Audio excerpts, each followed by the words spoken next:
আজকে আমি বেলের শরবত বানিয়ে সবাইকে শেয়ার করব। প্রত্যেক দিন আমি দুটো করে বেল ভেঙে শরবত করে সবাইকে খাওয়াচ্ছি। এই গরমের দিনে বেলের শরবতে যে কতটা উপকার সে অনেকেই জানে। যেমন গ্যাস, অম্বল, বদহজম, কোষ্ঠকাঠিন্য যাদের আছে তাদের জন্য তো একেবারে সেই রামবাণ। আর এই গরমে বডি হিট কমায়, হিট স্ট্রোক থেকে বাঁচায়, ডিহাইড্রেশন রোধ করে, ইলেকট্রোলাইট ব্যালেন্স রাখে, অনেক কিছু বলতে গেলে সে আমার অনেক বড় লম্বা একটা ভিডিও হয়ে যাবে। তার থেকে ভালো আমি বেলের শরবত করি। এই যে আমার 4টে বেল, আরে দারুণ টেস্ট বেলগুলো।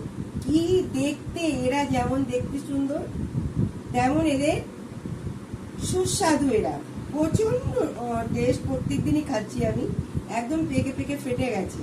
তো যাই হোক, বেল দুটো কি করে ফাটাই রেখে এদিকে তোর মাথায় মেরে ফাটাই দেখি।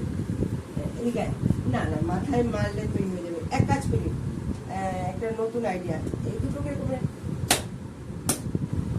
হ্যাঁ, একটা ফাটলো, দুটো ফাটলো না। এটাকে কি করি, কাছে না, কাজটা ভেঙে যাবে।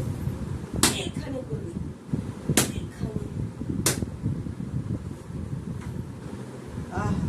কি চেহারা বেলে, এরকমই হবে সবগুলো। তো এটুকু আমি আগে একটু বানিয়ে নিই।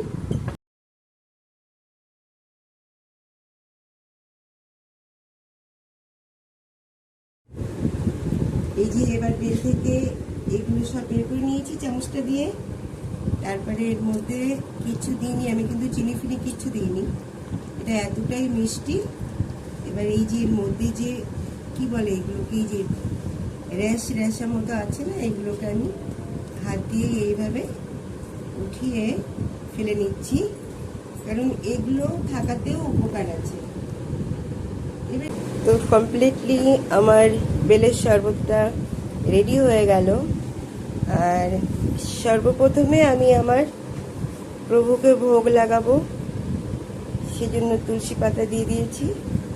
ঠিক আছে, এবার প্রথমে আমার প্রভুকে এই যে নৈবেদ্য নিবেদন করেছি।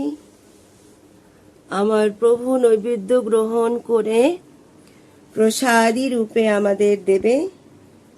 আমরা সেই প্রসাদ পেয়ে সুস্থ থাকব, পবিত্র থাকব, ভালো থাকব। কেমন লাগছে সোনা বেলের শরবত? हाँ लाजवाब, अरे वाह। हाँ, तो ये क्या क्या खा रहे हो आप? बेल का शरबत। बेल का शरबत खा रहे हो, पी नहीं? कैसे है पापा? এটা খেলে না, এই তোমার এই যে এই মুখের এগুলো না সুন্দর সুন্দর হয়ে যাবে এগুলো। ফিনিশ। কেমন লাগছে খেতে? দারুণ না? খুব দারুণ, খুব দারুণ। আমরা তো ডেলি খাই। আমাকে একটা থ্যাংক ইউ তো বলে দে। থ্যাংক ইউ বানানোর জন্য। ওয়েলকাম। আরে মিস্টার, বেলের শরবত কেমন লাগছে? ও খাও খাও और स्वस्थ रहो।